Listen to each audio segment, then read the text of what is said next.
Hello there, and welcome to Tales of the Force, a place for fans to tell their Star Wars stories. Joining me today is Aaron. Aaron invests his time and energy speaking at the intersection of faith and fandom. Particularly, he brings a unique perspective in discussing culturally accepted concepts of weakness and happiness.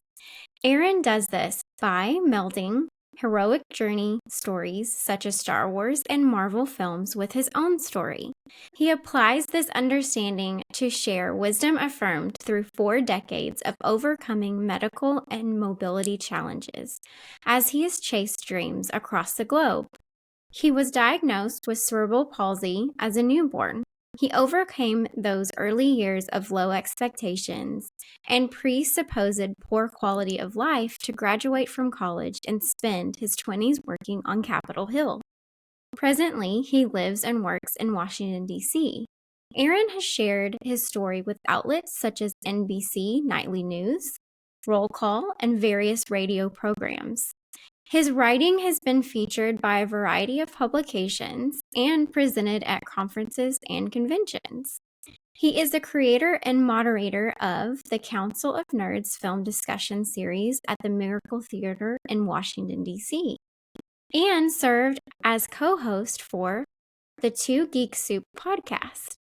Don't forget, this is Aaron's personal story. It is not my place on the show to dismiss, diminish, judge, or have an opinion on his story. Any views, thoughts, or opinions expressed are his own. Any comments on this episode and story are expected to be respectful. Please join me in welcoming Aaron to Tales of the Force.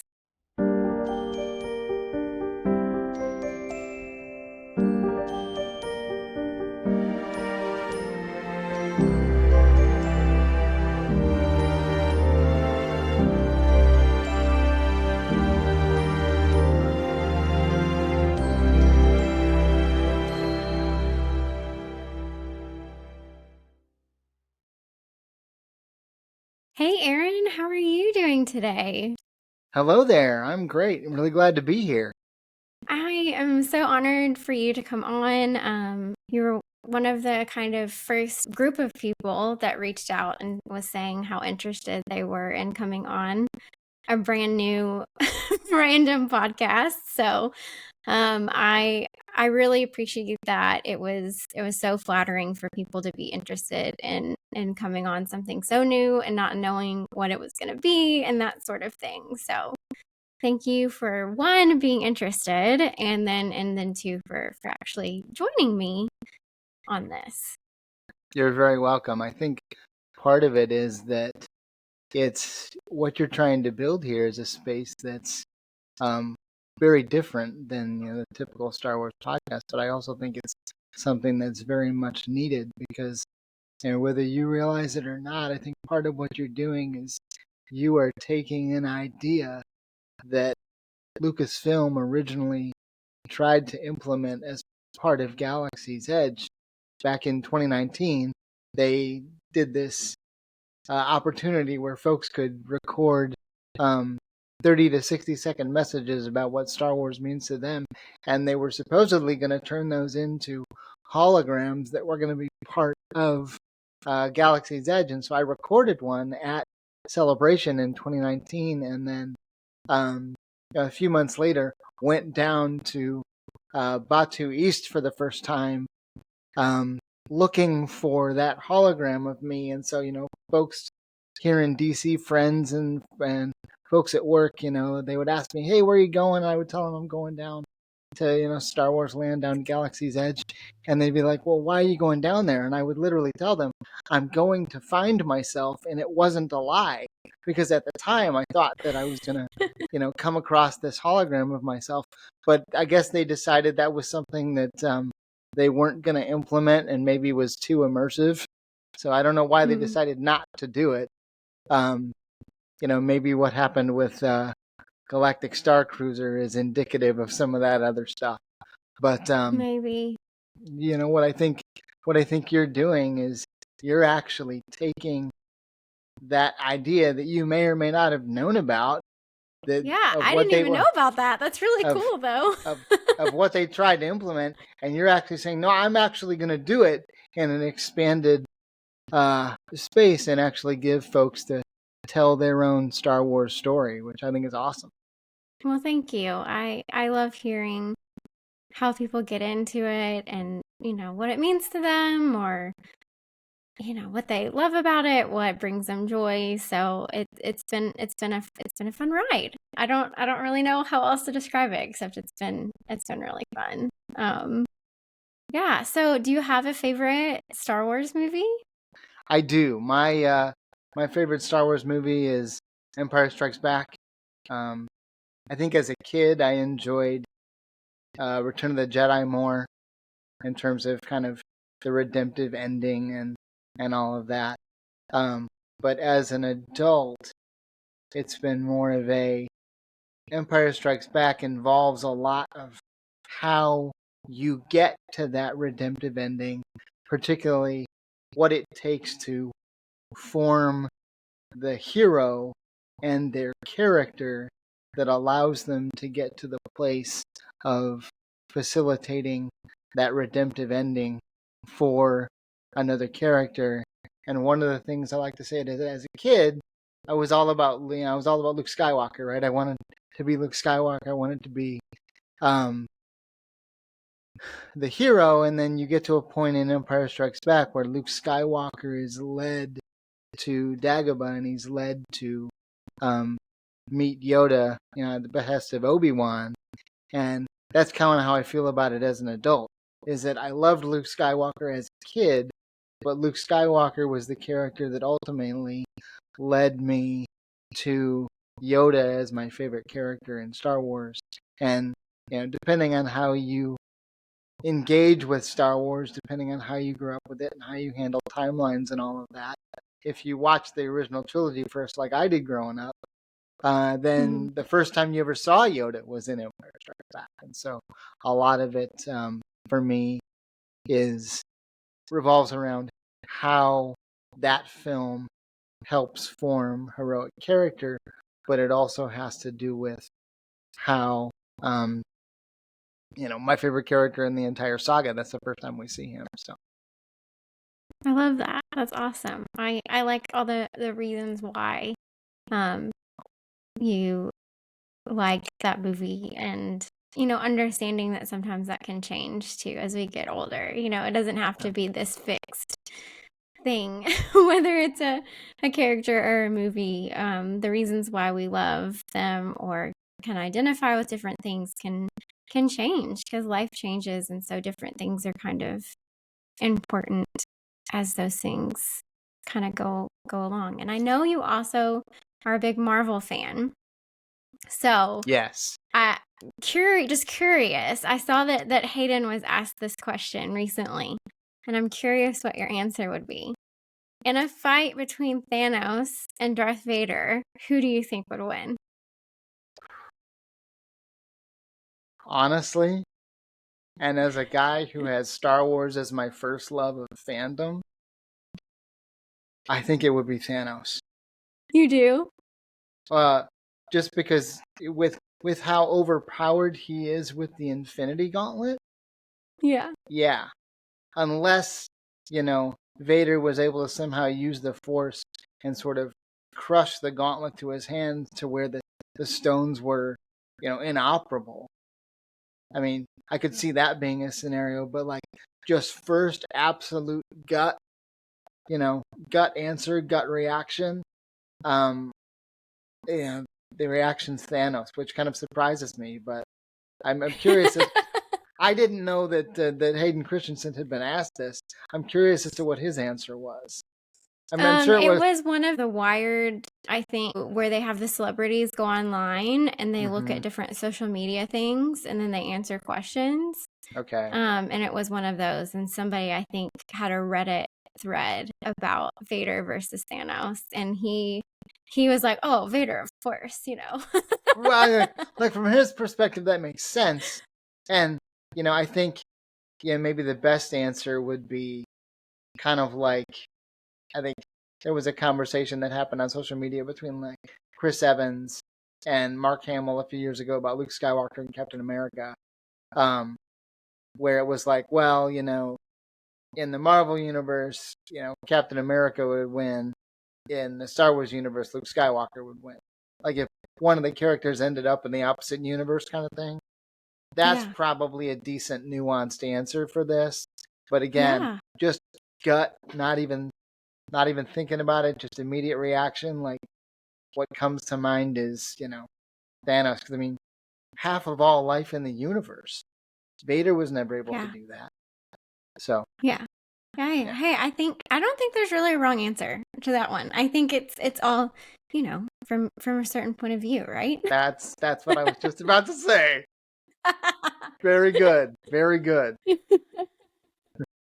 So, I know we talked about, obviously Empire and how that has impacted you, and then how, but as a kid, you were more drawn to Return of the Jedi.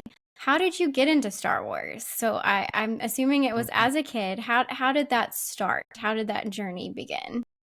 So the lore in our family, as it relates to my introduction to Star Wars, is that I was 2 years old.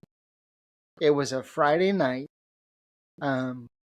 My parents and my aunt and uncle had gone and picked up Hungry Howie's Pizza down the street like we did every Friday night, and they rented a movie, and somebody said, go get Star Wars.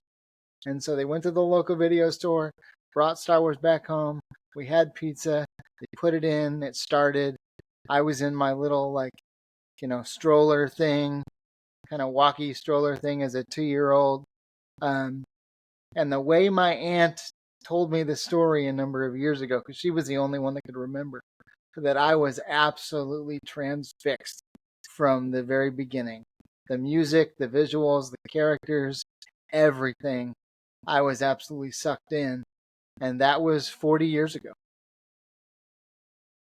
And it's just kind of stayed with you since then. Mm-hmm. It has been a huge part of my life. And as I said, previously, it has been and always shall be my first love of fandom, my first and biggest love of fandom. Yes, there are other fandoms that I enjoy, but nothing quite like Star Wars. What about it makes it so special to you? Well, I think that there are a number of things. You have a story that is being told on a galactic canvas, on a galactic scale. It is a family story of good versus evil, of hope, of hardship, of redemption, of all of these good things, all of these good ideas, good concepts, good characters that, depending on how deeply we're willing to delve into Star Wars as a story, can teach us so much. And it's just always been part of my life. It's always been something that I have found to be very personal, very comforting, and it's something that, for me, has helped me be able to process my own life and process my own story, process the good parts of it, process the parts of it that are particularly challenging.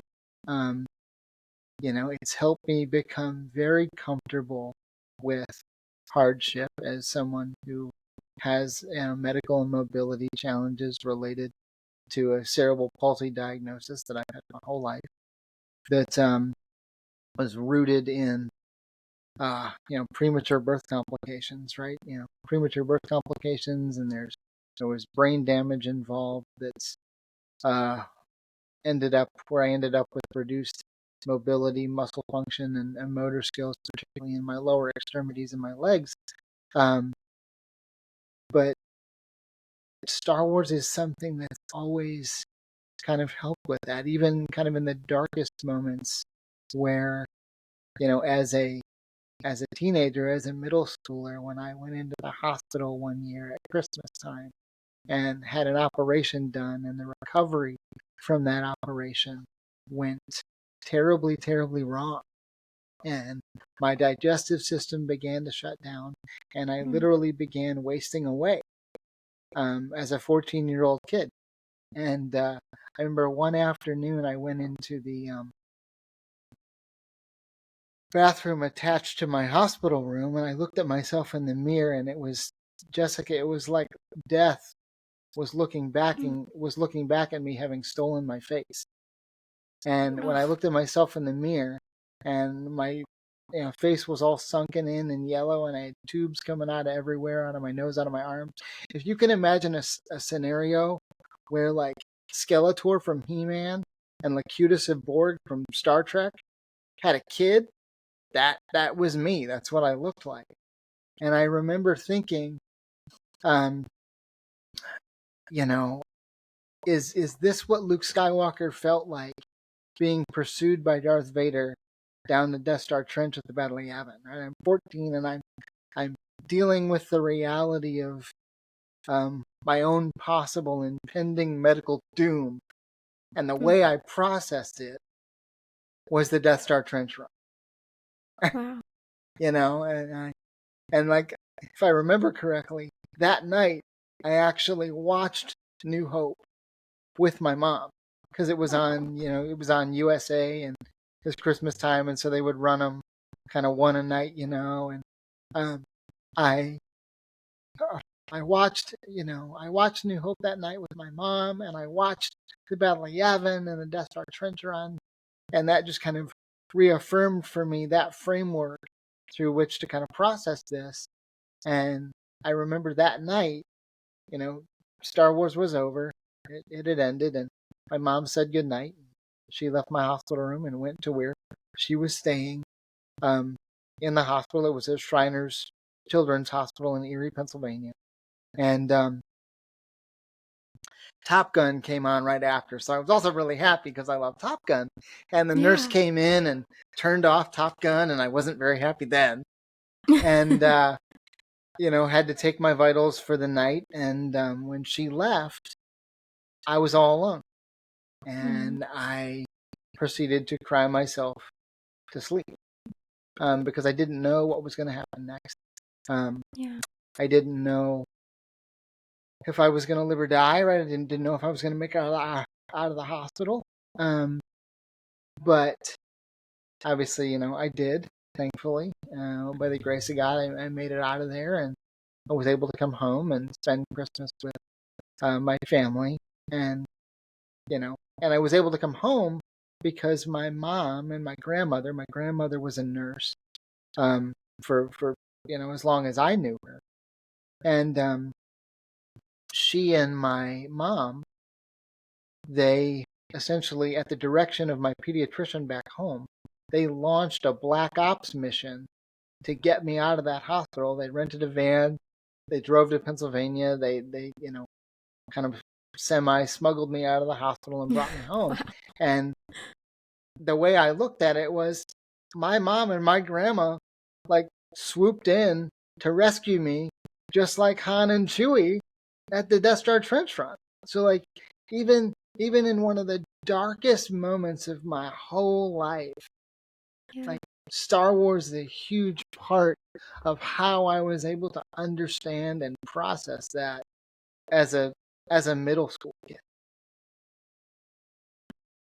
Wow. Thank you for sharing that story. I mean, You're that's welcome.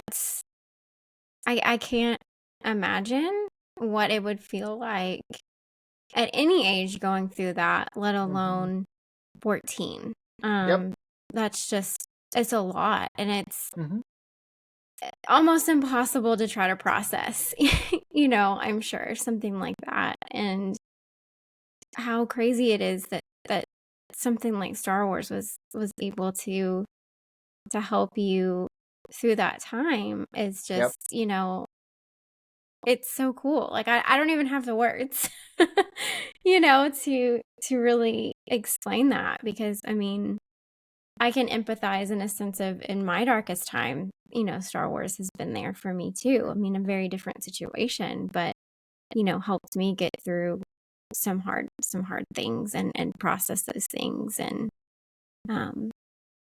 wow, that's just a lot to go through, especially at that age. Mm-hmm. I'm so glad that like you said, you know, were able to come out of that, and that they were able to get you out. And so was that kind of part of that recovery then?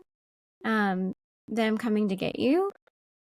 Yeah, I mean, so they came to get me, and this was probably a couple days before Christmas, maybe the day before Christmas in 1996, and um,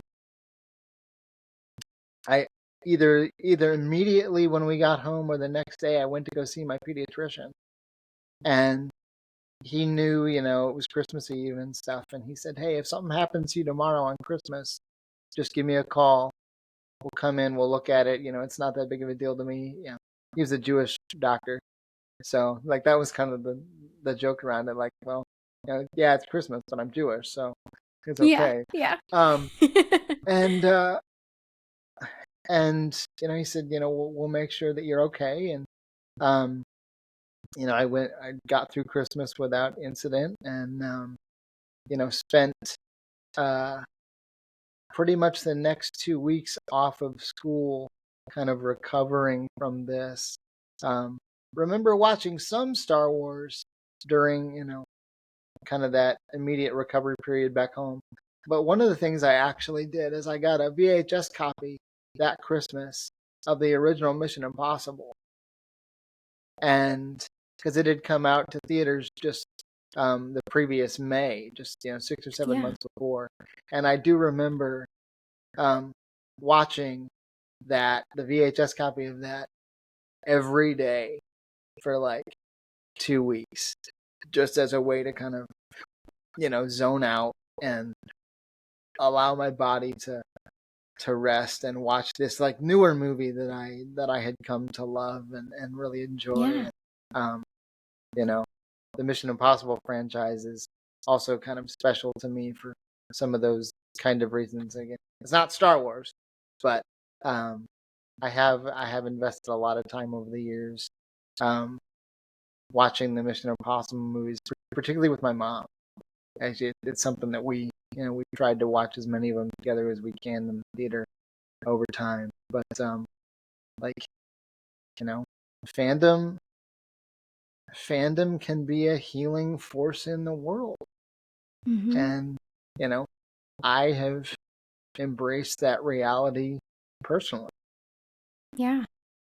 And I know you speak at events and you share your story there and kind of relate it to like the hero's journey and that sort of thing, correct? I do. Yeah. Do you want to share some of that, I guess, too, with people listening? Sure. So I have two kind of main topics that I talk about. One is a topic called the heroics of weakness.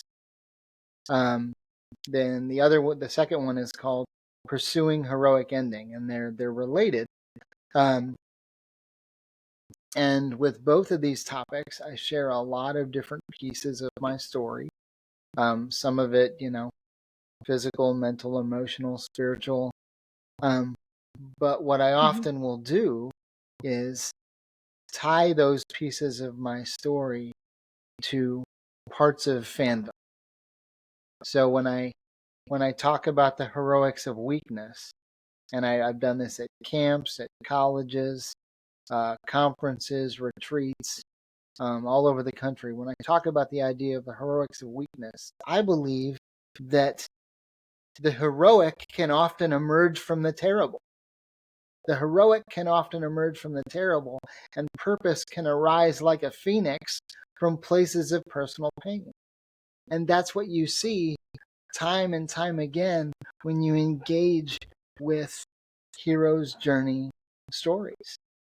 You see, because in each of these kinds of stories, right, we talk about it related to Star Wars. In each of these kinds of stories, And when you think about the hero's journey, part of what's going on is when you meet a character, right? When you meet an Anakin Skywalker or a Luke Skywalker, even like a Darth Vader or a Kylo Ren or a Rey, something has happened in their story. Something has happened in their story where they are carrying a deep difficulty. They are carrying a deep pain. They've experienced some kind of loss or grief or death. And sometimes we get to see that happen to them. Sometimes it happens before we meet them. But how they handle that difficulty is ultimately what determines their trajectory. It determines whether they become a hero or whether they become a villain, right? So when we talk about difficulties and challenges in life, and we talk about the pain that we carry, part of the way I try to talk about that is, hey, this is the same thing that these heroic characters that we love, they carry it too. And how they carry it and what they do with it. And I would dare say, whether or not they allow it to be redeemed in some way, shape, or form is going to determine the trajectory of who they become. And in the same way, it's going to determine the trajectory of who we become in terms of how we handle those things. So, I'll talk about that idea related to various characters. Iron Man. Oftentimes I'll talk about Luke Skywalker and I'll talk about Darth Vader. Sometimes I'll talk about Kylo Ren and Rey related to that. But also in that space, one of the things I'll talk about when I talk about the heroics of weakness is I will talk about the idea, the importance of essentially embracing foolishness, right? That to go back to Empire Strikes Back, when you look at the journey that Luke goes on, particularly in Empire, when he goes to Dagobah at Obi-Wan's behest, he gets to Dagobah, he meets Yoda. He meets this creature, this character that I refer to as the foolish Muppet. Because, yes, Yoda's not a Muppet, but Yoda is a Muppet. Like in the sense when you think about, voiced by Frank Oz, he was a puppet, right?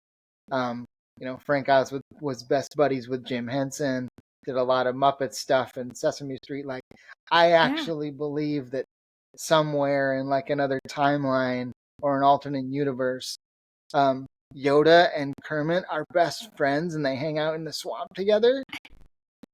Just like, Jim Henson and Frank Oz were best buddies, and like they try to sing Rainbow Connection together, and Kermit's always frustrated because Yoda never sings it right.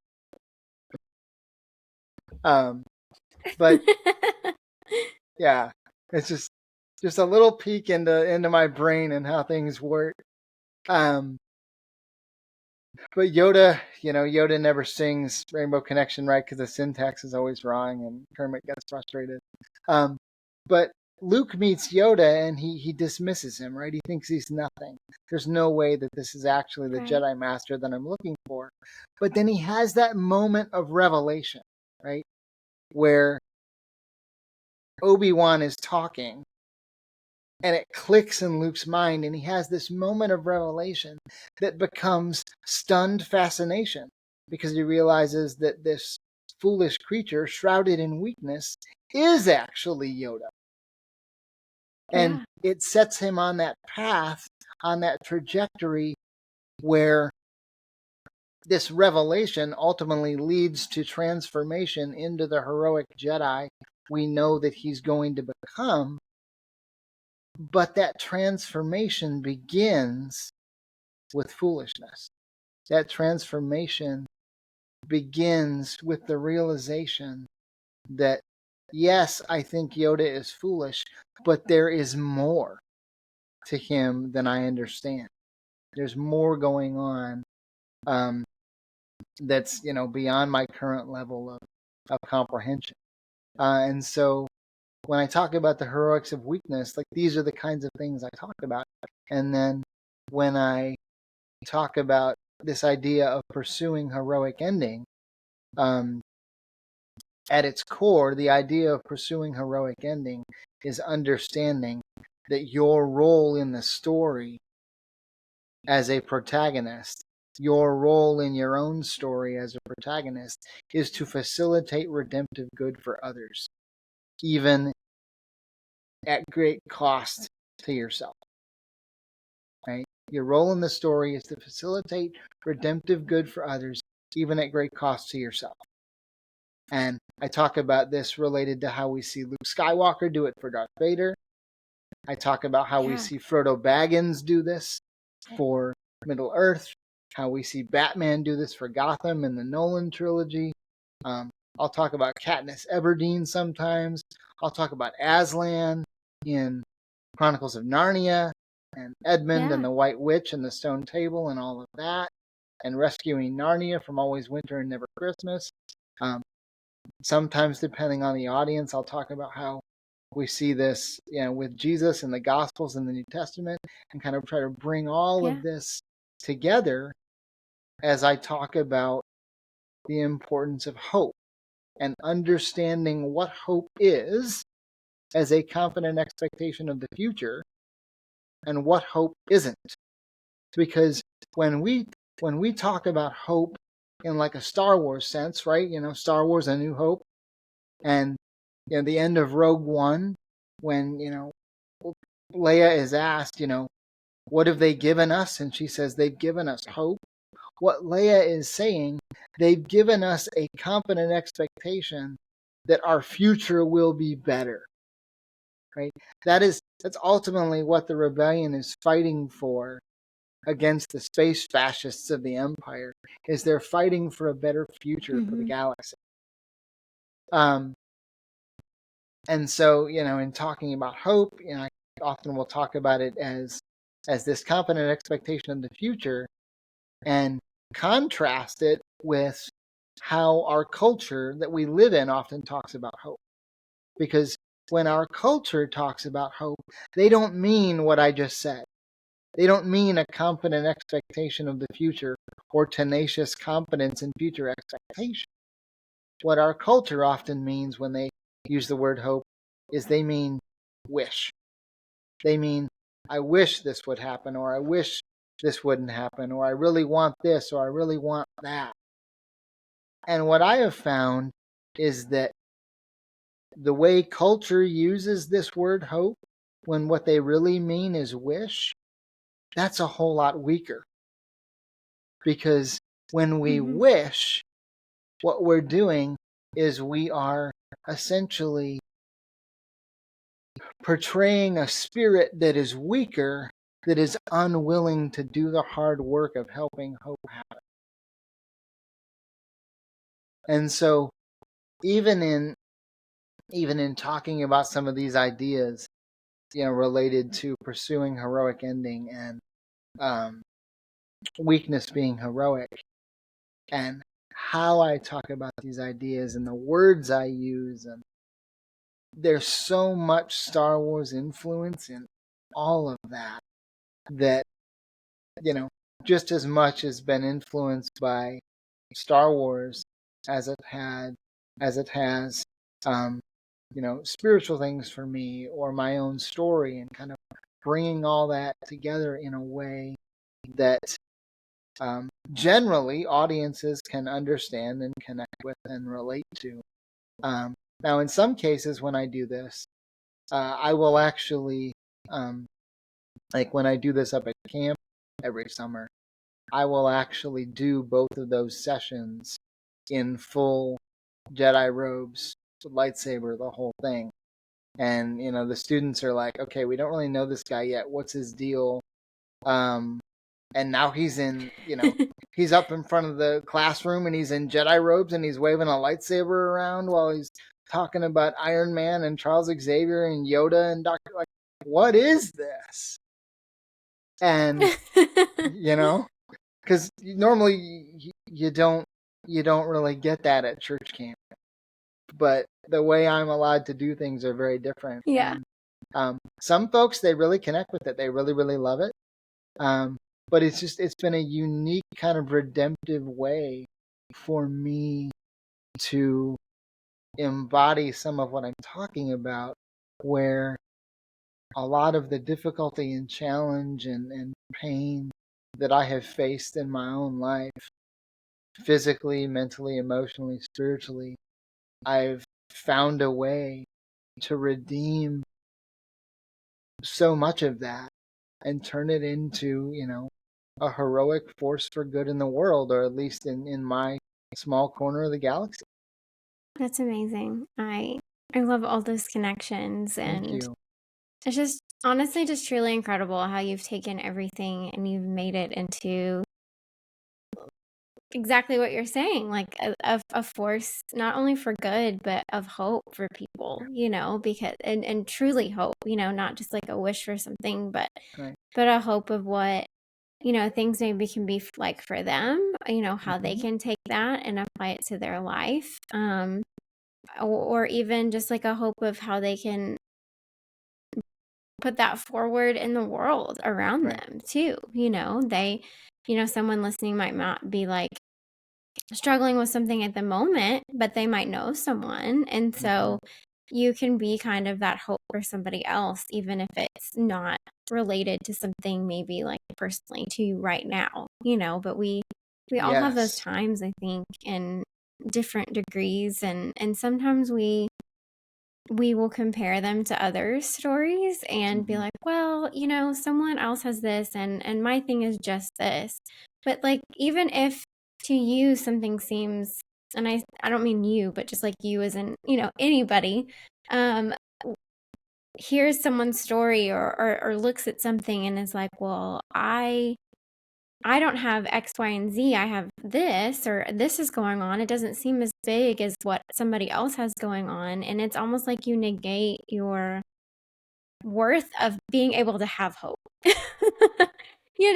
And I think it shouldn't be that way. Like people No. should be able to see that in their story or in someone else and not be this like thing, of, well, I don't have this, or I don't have this, or I have this, or they have this. And it turns into almost this like, am I worthy of having hope? I think is what I'm trying to get at. And everybody is worthy of that. Everybody is worthy of taking their story and turning it into whatever they want to turn it into, and finding, sounds really cheesy, but like the hero's journey within themselves, and turning that into a force for good and for hope and for change. And so, yeah, thanks for doing that and sharing that with people, especially kids. I think that's so impactful, or can be so impactful for them. One of the most important things that we will sometimes share with them, particularly in a camp context, is the idea, and you kind of hit on it a few minutes ago indirectly, but the idea that suffering is not a competitive sport. Right? Often we'll think, well, this person's got it worse than I do, yada yada yada, and it's like, well, maybe, but it's not a competition, right? It's not meant to be that way, and that's actually been a challenge for me throughout my life, in the sense that folks will think less of themselves and think less of their challenges when they're around me, because it's like, well, I don't got what Welty's got, I don't have cerebral palsy, I'm not, zipping around in a scooter all the time. I can, walk perfectly on my own 2 feet. And like, I think that there's a healthy dose of perspective there, and perspective is important, but there's like a fine line between perspective and turning suffering and pain into a competition and trying to out suffer someone else. And that doesn't do anybody any good. Do you ever, I've had people say this to me for other things, but they'll be like, well, you have this going on, and my thing is just this. And it's like, but I still, even if I have whatever it is, or you're making it seem like it's bigger than whatever your problem is, that doesn't mean that one, I don't have the capacity, or two, that I don't value, what you have going on. Have you had friends kind of do kind of that similar thing too? And I think that spaces like that is where we can easily do some of the most good and show and share some of the most grace by still validating the other person. And I'll be very honest with you, that can be a challenge for me sometimes.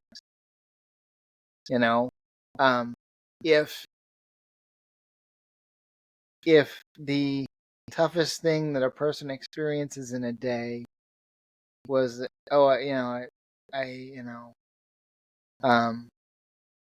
broke a nail, or this didn't happen. Sometimes that can be very challenging for me to still be able to kind of, kneel down, as it were, and still see them for the struggle that they're going through, and validating their difficulty to whatever degree it is, compared to mine or not. But if I am able to do that still, and have the humility to say, hey, this person is still suffering in a way that is large to them, that is overwhelming to them. And if I'm still able to say, hey, I see you, I appreciate you, and I want to help you walk through, whatever this is, I've done them a world of good. But sometimes it takes a Doctor Strange level of humility and understanding that it's not about me to be able to do that. But it is hard. When I am able to do that, I think that does good things for my character. Yeah.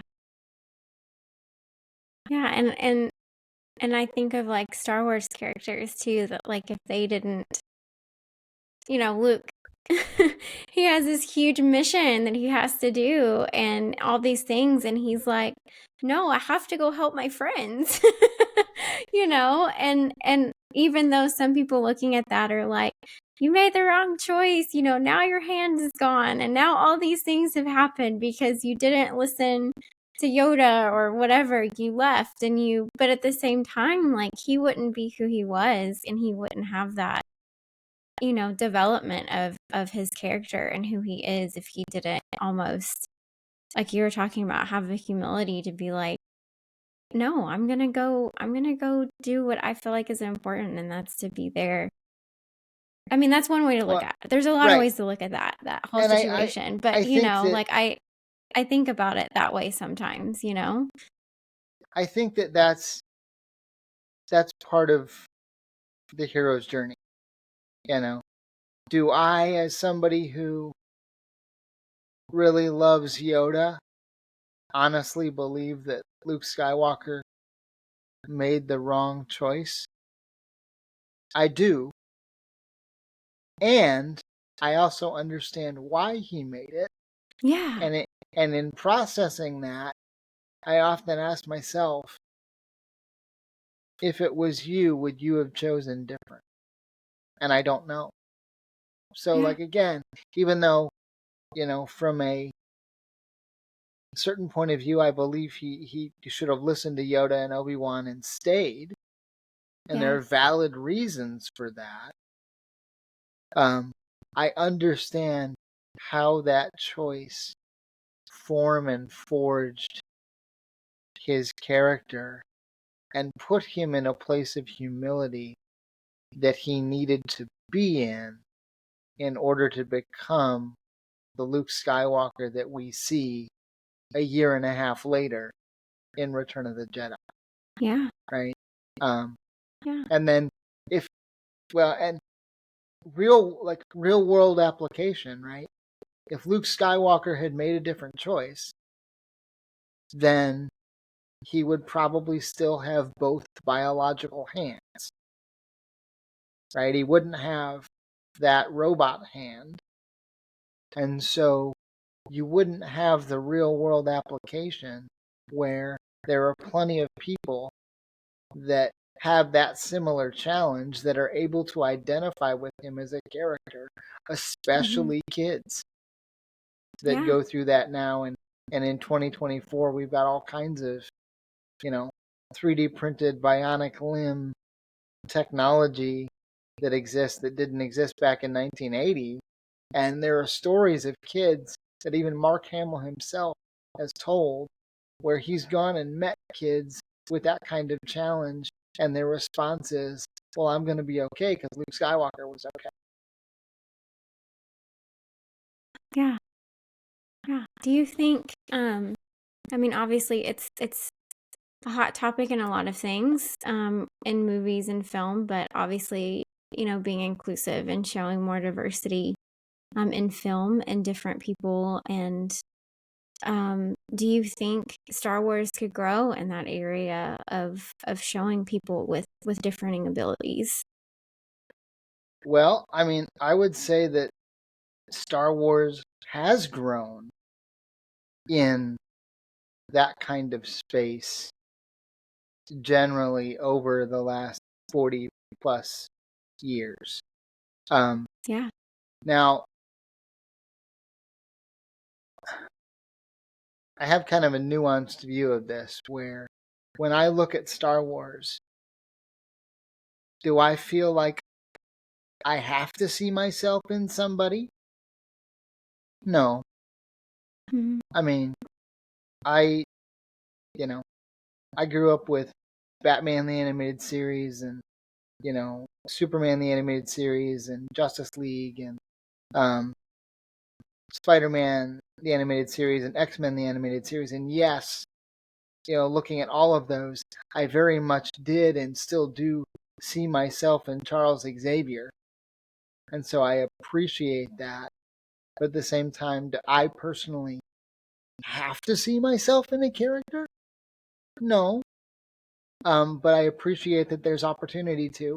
I find it really funny sometimes that the character I see myself most in is this old little goblin, crotchety goblin guy that turns out, he's really, really wise. But the more you dig into his story, he made some pretty big mistakes. Yeah. Right? Yoda made some pretty big mistakes along the way, especially as it relates to the prequel era. But I still love him. Part of the reason I love him is because at the end of all that, realizing where he was and what was happening to the Jedi Order, he went into exile, right? He realized I made a mistake, a big one that is affecting the galaxy. And he goes into exile. But the important thing is, the same can be said for Obi-Wan Kenobi. They both went into self-imposed exile, but they went into exile with hope. They went into exile with confident expectation of the future that one day Luke Skywalker would come knocking on their door. And when he did, they were ready. Yes, Yoda was hesitant to train him, and rightfully so, especially in the context of the prequel trilogy. But ultimately, what does Yoda do? He does it anyway. He takes that hope that he's been holding for 22 years, and he puts it into action by beginning to train the next generation. Even though he's scared, even though it's something that he doesn't really know if he should do, and he has his doubts about it, because he doesn't want the cycle to repeat. Star Wars is a cycle, right? It's a storytelling generational storytelling cycle that deals with the same questions amongst every generation, Yoda still says yes to the thing that scares him, right? Because training Luke Skywalker scares him, but he still says yes to it. And so, when I take a look at this from a personal perspective, I had an opportunity about a dozen years ago. I had an opportunity to visit a hospital in the congressional district that I worked for back in 2012-ish time frame. I went and visited this hospital because there was a medical program that the hospital facilitated for med students that a government agency in D.C. wanted to shut down. And so the hospital came to the member of Congress that I worked for and to some others, and we put together a coalition to convince this government agency, this federal agency, to leave this hospital alone. It took us, probably worked on it for about 4 years. And when it was over, and that federal agency decided we're going to leave the hospital alone, they asked me to come visit with them, with some of the program folks, and talk about how did we get to where we are today. And so I'm in a conference room with a bunch of med students and the doctors that run the program, and we're talking all this inside baseball, kind of politics and policy baseball, around this question of how did we get here. And as part of that, I was sharing with them some of the same medical origin story you and I have talked about today, some of the same medical origin story that I talk about when I travel and speak. And I happened to mention to this group of people that this hospital was the hospital that I was born in, right? When I was born 10 weeks premature. Room goes completely silent. I mean, nobody said a word. And when the meeting was over, the doctor comes to me and says, "Hey, Aaron, you want to go see the room that you were born in?" Oh, wow. Yeah. Jessica, I was terrified, right? Yeah. Just like Yoda was scared to train Luke Skywalker, I was terrified to do this. But I said yes, because I understood that I was getting an opportunity to engage with my own genesis in a way that nobody gets, right? Yeah. So the doctor walks me down the hall, opens this set of double doors, and we walk into an area of the hospital that had not yet been remodeled. The rest of the hospital had been remodeled over the years. This area had not, which means it still looked the way it would have looked 30 years before the day they brought my mom in, the day that I was born. So we walk through these double doors, and as this is all being explained to me, it dawns on me, like, oh my gosh, I am literally getting to time travel into my own past. I don't need a TARDIS to do this. I don't need a DeLorean to do this. I don't even need an Ocarina of Time to do this. I am literally walking into my own past. And we get to the end of the hallway, and the doctor opens this door to this operating theater that back then was the room that I was born in, asks me to step inside. It took everything I had to keep it together like the Millennium Falcon, because all I wanted to do was cry. But, and like, I didn't even put all this together until right now. The idea of just like Yoda being scared to train Luke, but he ultimately said yes anyway. And connecting that to my saying yes in that moment a dozen years ago, when I was standing in the hospital. Like, I mean, that just happened like live, real time right now. But I mean, like, one of the things, that, again, that I love about him as a character is that he, even in the darkest moments, right, as the Jedi Order is falling apart around him, and he and Obi-Wan are on the run, and they're on, they're on the they're on the Sundered Heart, which is, I think, what they call Organa's Corellian Corvette at the end of Episode 3, even though we all know it's the Tantive 4. I don't know why they gave it a different name. But even in the darkest moments, he still has hope, because he sees the next generation of hope literally being born before his eyes in Luke and Leia. And he and Obi-Wan, they take that with him into exile in a way that we really don't get to see Luke Skywalker do in the sequels, which that's a personal thing for me as somebody who loved Luke Skywalker as a kid and grew up on the expanded universe stuff from the 90s and 2000s. But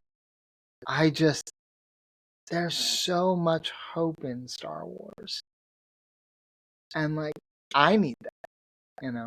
Yes, the world needs that, but like, I need that. Yeah, I love how too you were saying too that, going back to that that you love Yoda, and like you're like, he looks nothing like me, he is nothing like me, but that's like the character that I love, and I like to look at. And I love Ahsoka. Like, I look nothing like Ahsoka, and she's super coordinated and I am not. Right. Like, and so yeah, I love all the things that you've shared, and sharing about going back into that room too. It made me, sorry, switching gears again, but it made me think of a quote that Carrie Fisher has that says to stay afraid and do it anyway. And, that's literally what you did in that moment. So, one of the ways I process that particular moment is that was a Dagobah cave moment in my life, right? Yeah. Luke's like, well, what's in there? Only what you take with you. Well, I feel cold, death, the unknown. I'm afraid. And Yoda says, in you must go. Now, personally, I think that experience for Luke Skywalker would have been very different if he had actually left his weapons like Yoda instructed him to.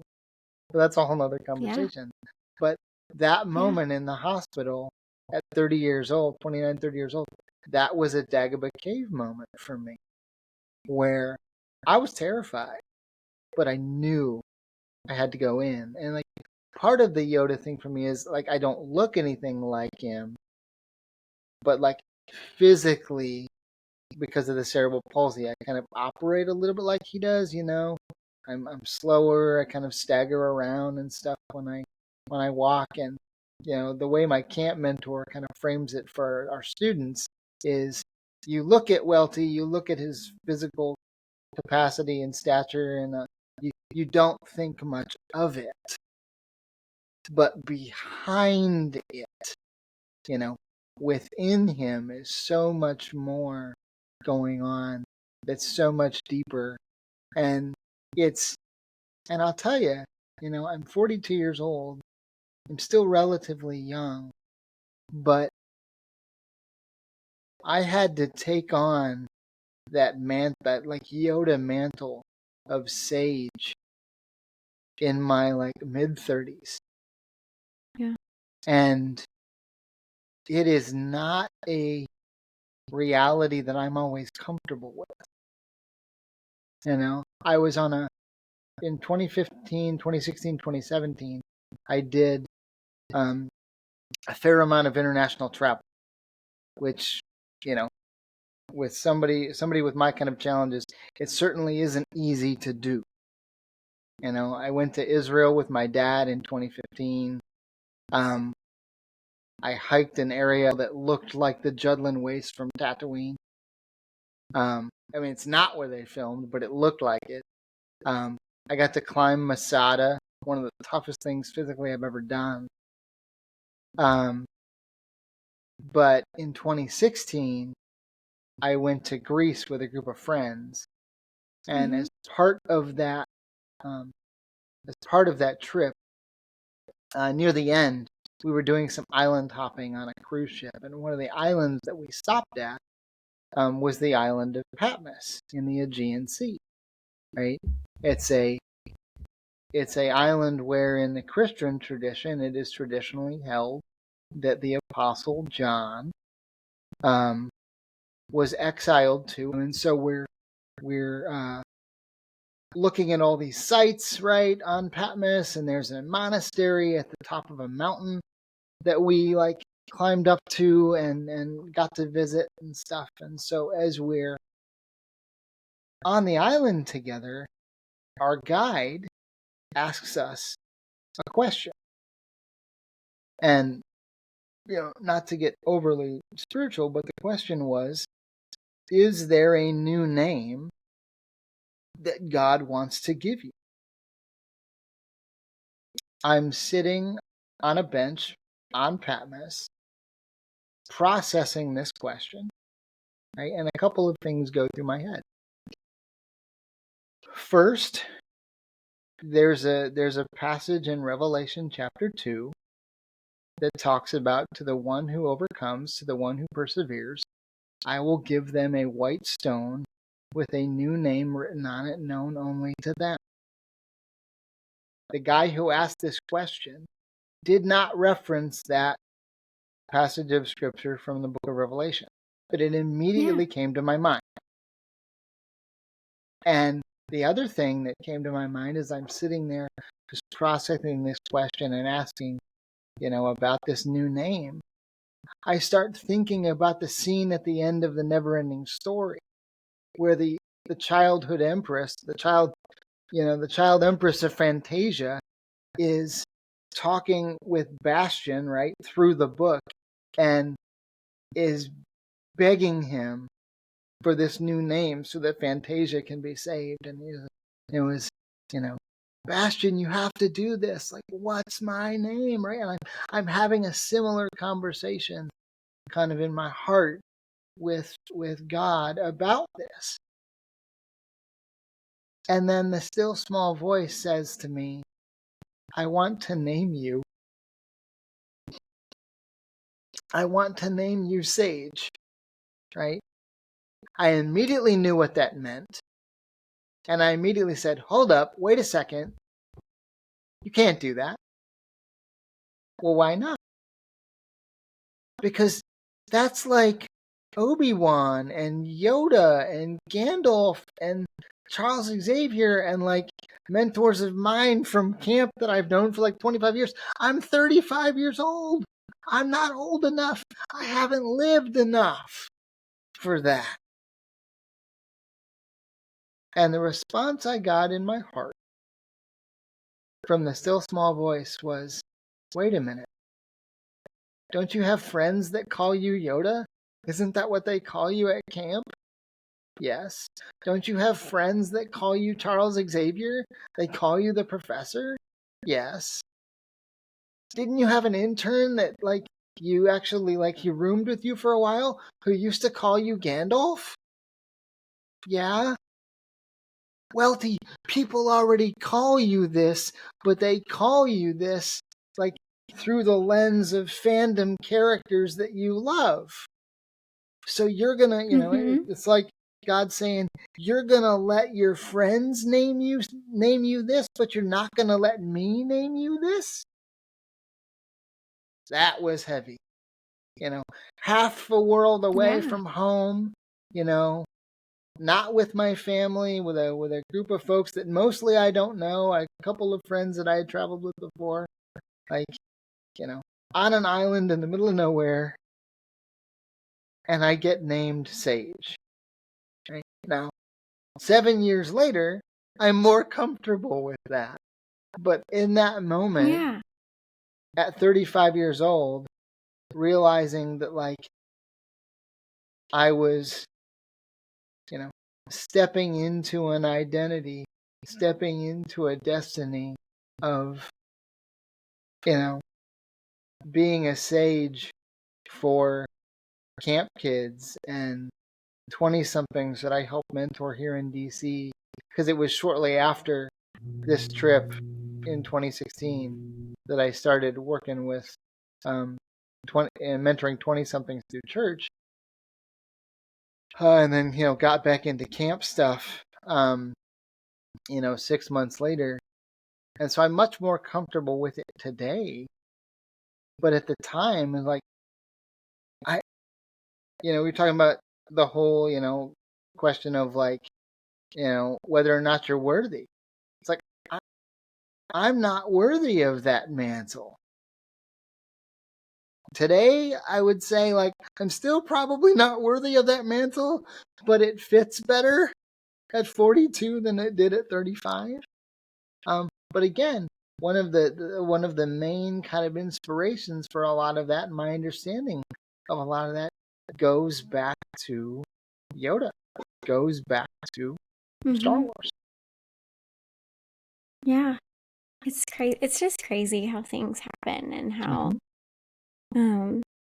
things can tie in together that you just, I don't know. It's like you just never think it's going to, and then it does. And I don't know, those like aha moments, Oh, yeah. or whatever, Oh, yeah. even if we're not ready for them in the moment, it might make a little bit of sense later. It makes me think of Yoda and Luke in The Last Jedi, and how he's talking about how the greatest teacher of failure is, and how Luke is almost feeling unworthy of everything and all this stuff, and he's in such a place, and Yoda's like, no, that was all of it, like the Jedi struggled, and we had all these things, and if we had looked at our failure and we had addressed it and we had risen above that in a way, things maybe could have been different. And so let it be different. Let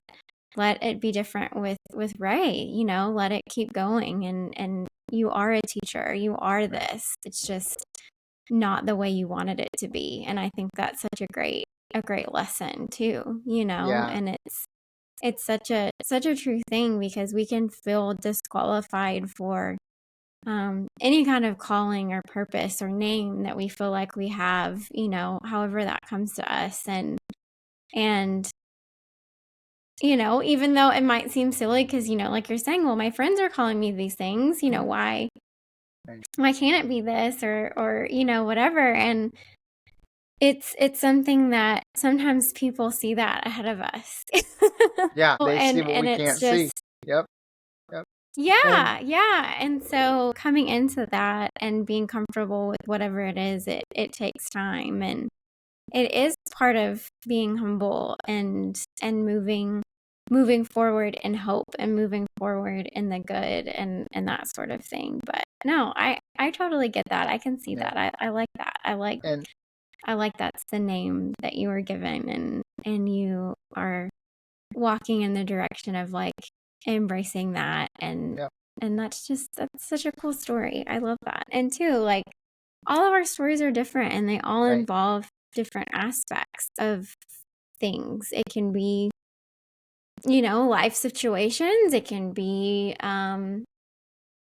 I don't know, where you grew up. It can be a culture you grew up in. It can be faith, spirituality, like whatever. And I want everybody to feel comfortable in sharing their story and talking about the things that are important to them, and how it ties into even something that, at the end of the day, Star Wars is a movie. And while it is helpful, and it's helped you and it's helped me and it helped so many countless others through dark times, some people are like, it's just a story, it's just a movie. Yes, it is, but it also relates to so much more. And it's also a lens. I really enjoyed our conversation. Yeah, it is a lens. It's a lens, right? Fandom in general is a kaleidoscopic lens through which you can see and process life. Star Wars happens to be a part of that lens. For us, it's probably a bigger part of that lens than it might be for others, but it is a lens. And I love that you brought up that 5 minutes between Luke and Yoda in The Last Jedi. Because regardless of what someone thinks about The Last Jedi as a film, and I'm very aware of how, divisive that particular film is in the fandom, that 5 minutes is a masterclass. That 5 minutes is a masterclass in teaching. It is a masterclass in leadership. It is a masterclass in mentorship. That 5 minutes made the rest of the film worth it for me, even though I have a far more nuanced view of that film than most folks do. And I recognize that The Last Jedi has a whole lot more in common with Empire Strikes Back than some folks would like to admit, including in how the fandom reacted to it. Because fandom didn't necessarily react all that well to Empire Strikes Back in 1980 because it felt so much different than New Hope. That's something I've kind of stumbled on in years since, which I think is interesting. But that 5 minutes, man, I mean, I go back to that 5 minutes again and again, and we'll pull up the clip on YouTube every once in a while and just sit and watch it and absorb it. And just hope and pray that, like, what Yoda is able to do for Luke in that 5 minutes, I am able to do for the high school and college kids that I get to invest in. I mean, even when you look at what Yoda does in Ambush, right? The very first episode of Clone Wars. That few minutes when he's with those 3 clones in the cave. And he tells them to take their helmets off. And they do it. And their response to that is, why are you having us do this? We're clones. We all look alike. It doesn't matter. And Yoda says, no. In the Force, you are different. You are individuals. And what does Yoda proceed to do? He proceeds to call each one of them out by name and speak specific wisdom into their particular lives and situations. Right? And when I go to camp and I work with these kids in this leadership program, like, there are points in the week where I tell them, especially if they're familiar with that episode, I tell them, I am here to do for you what Yoda did for those clones. And then they're like, oh man, like, you really do love Star Wars. You really are serious. And it's like, yeah, I am. Like, that's, that's my role. Like, the role of the sage, and the sage essentially has 2 roles, right? The role of the sage, at least as I see it, is to be able to sit in the tension between the awful and the almighty, the horrible and the holy, and to be able to operate out of that space for the sake of others. The other thing that the sage does, and we see this more commonly in these stories, the sage's role is to pass on themselves and then to pass on themselves. Right? None of the sage characters survive the story. Right? Qui-Gon, Obi-Wan, Yoda, Luke, Leia. You think about all of the characters in Star Wars, at least in the mainline Skywalker saga. None of them make it out alive. Even Han Solo too. He's kind of the Obi-Wan for Rey. But none of those characters make it to the end of the story as we know it. But they do their job and they fulfill their role. And that story and hope lives on to the next because of what they did. So, it's powerful. It's just, I love, I mean, clearly we're here because we both love Star Wars, but I love all the connections and all the similarities and the meanings behind stuff is like what I can like nerd out about all the time. But for those listening that have listened to all of this, and as you talk about the kids that you mentor and talk to, and what you want them to take away from your story. What do you want the listeners listening to this to take away from everything? I would say two things.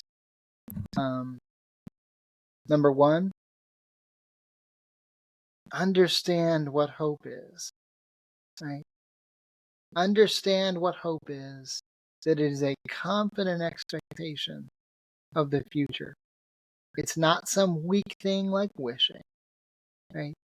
Hope is a serious, serious thing. And hope can be hard. Hope can be difficult. Hope can be challenging, especially in a world that seems devoid of it. So that's the first thing. And the second thing is it's okay for life to be hard. Right? When you think about the characters in Star Wars that we love, Luke Skywalker's life was hard. His whole life was hard. A lot of what we get to see of Leia's life was hard.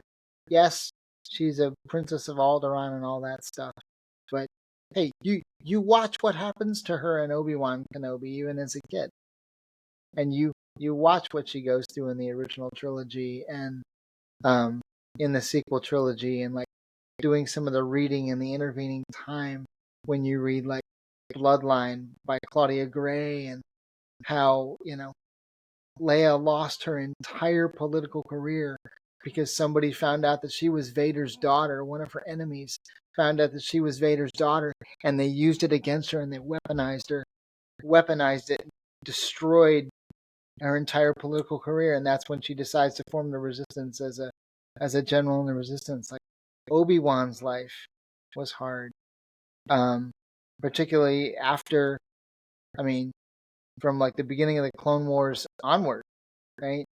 Yoda's life, the slices of it that we get to see were not easy. We've talked about self-imposed exile, and it's okay for life to be difficult, even in the midst of a culture where we want things to be easy and instantaneous and successful and 15 minutes of fame and all that stuff. For a lot of us, life is going to be challenging in one way or another, and it's okay, because I think that does a lot to help us build perseverance and to form and forge positive character that make us better people. Make us better people that are able to, embrace our terrible privilege in life, whatever it is, embrace that thing that is part of our life that maybe we don't like, right? That is really challenging to us, but we're able to use it to facilitate good in the world and to facilitate redemptive good for other people. For me, it's the, cerebral palsy, and I know you've talked about some of your own challenges on the podcast, and for you, it's like the idea remains the same. We have possibilities and opportunities and avenues to do good in the world, but most often, I think that those opportunities and avenues come either through hardship or with hardship, and that's okay, because to quote Thor in Thor Ragnarok, that's what heroes do. Yeah. That's great. Those are great two You're welcome. main things, and good explaining of those things too, and sharing that with everybody. Thank you for that. And with me, this has been such a great conversation, and I think, I don't know, it's just everybody's story is powerful, and everybody is capable of providing hope for someone, and facilitating for something to be better, if not just for themselves, but for somebody else. And you're definitely not just talking about it, you're doing it in your day-to-day life, and Thank you for doing that and for coming on and sharing that with me and with everybody else that's going to either watch this or listen to it. So I really, really appreciate it. You're welcome. Thank you for having me. Of course. And I know there's things that I'll take away from this and I hope there is for I'm sure there will be. I mean, I don't know why there wouldn't be. Some for other people as well. So thank you, Erin, again for coming on and sharing your story and specifically with Star Wars and yeah, just continuing to shine a little light somewhere else and bring hope somewhere else. Yeah, I just want to thank you again for being vulnerable and talking about everything. And I just am always so, I don't know, just flattered every time somebody like wants to come on and do this and talk to me and share their story with people. I look forward to everybody else getting to hear this and them learning something from it too. I hope so too. It's been great to talk with you. Thanks for joining me today on Tales of the Force. This podcast was hosted, produced, and created by me, Jessica McNair, with music by Michael Hoover. Don't forget, our stories of hope is the force of this fandom, and they are a powerful ally to each and every one of us. Life creates them, makes them grow. Their energy surrounds us and binds us together. Luminous beings we all are, not this crude matter. May the Force be with you always.